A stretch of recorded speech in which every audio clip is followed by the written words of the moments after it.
you can't really help them. You have so much golf knowledge, but they have to play. Now I know how my dad felt. Like, I can give him tips, but he has to go play. He has to earn it himself. And for me, I've learned to stay away from the instruction side. I try to stay out of that part, but on the playing, sports psychology, getting the ball in the hole side of it, that I have a lot of experience, I try to help him with that part. And then when you go to watch him play, you try not to chew your fingernails off, because a player yourself, it's hard to watch another person play and not sweat for him. There's so many different ways to play this game, and Greg's got an individual way of playing. I don't want to put too much pressure on him by trying to say, hey, you have to do this, you have to do that, because he loves to hit the ball and he loves to swing. So he gets over and he tries not to think too much, which is great. Very much like his dad, just get over and hit it.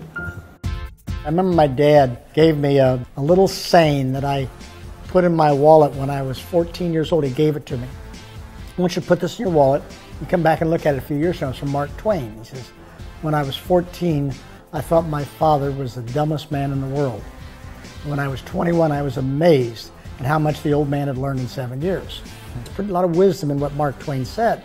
As a kid, I was probably pretty stubborn. Yes, I wanted to listen, but as a typical kid, I wanted to do it my own way.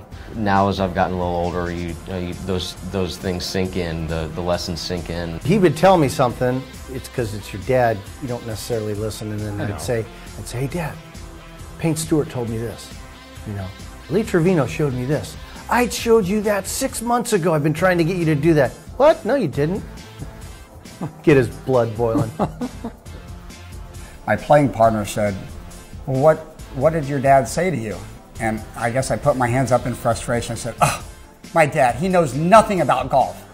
At the time, 13, that's 74, you were right in the prime of your game. I mean, for a 13-year-old to say that is insane. That's 40 years ago. So I remember that when I'm trying to teach my kids, who my oldest now is turning 16 in a couple of days, but I've remembered that story for patience for myself.